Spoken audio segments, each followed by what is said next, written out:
Hey, welcome, Mr. and Mrs. Stevenson. Go ahead and take a seat. Today we're here to talk about Jacob, right? So I've noticed in the classroom lately, there's a few concerns. He seems to be a bit behind the benchmark of where a student of his age we would want him to be. So I'd like to talk to you both about that today. I'm not sure if you noticed anything at home as well that would kind of align with what I've noticed here in the classroom. But it seems to me that he may have an intellectual disability, which is a term used to describe an individual who has certain limitations in mental functioning and different skills such as, communicating, taking care of themselves, social skills as well that we've noticed.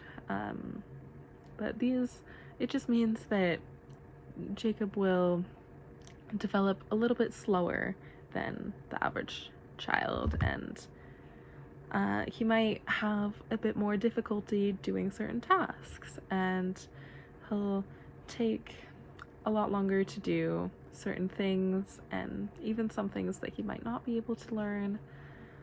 But we want to talk with you both about how we can best support Jacob here at the school, and different support systems as well as different accommodation to facilitate his learning the best way possible.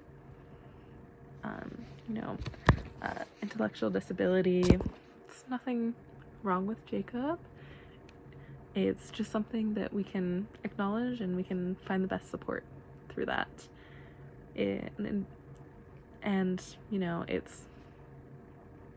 It can be caused by genetical conditions or problems during a pregnancy or at the birth, but again, it's not something that should be fixed or anything. It's something that we can find out about, and we can help Jacob in the best way possible.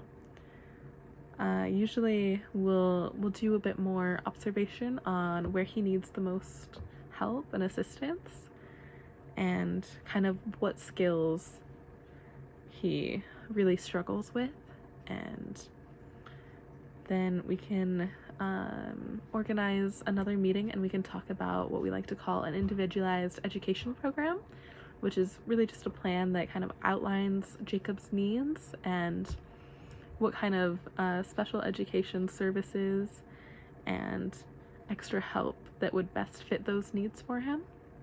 So we'll get a special education teacher in, another school admin, myself, you both, and we'll kind of talk about certain areas that Jacob struggles with, certain things that we can do to help him the best way to get that extra help that he might need. We just want him to get the best education possible and be able to develop those skills that he needs. And so we'll kind of talk about that maybe the next time we meet, and we can get a meeting for that going on. And in the meantime, there's plenty of other services, resources for you both. I'd like to give you some websites to check out that should just be some great resources to help you kind of learn more about what may be going on with Jacob. I'd recommend that you reach out to the primary care provider that you have for Jacob, and they can kind of do another analysis and discuss, maybe just give you another resource and help you learn more about what might be going on in his head. So here's these websites, and I definitely recommend checking out the ARC. They're a great foundation.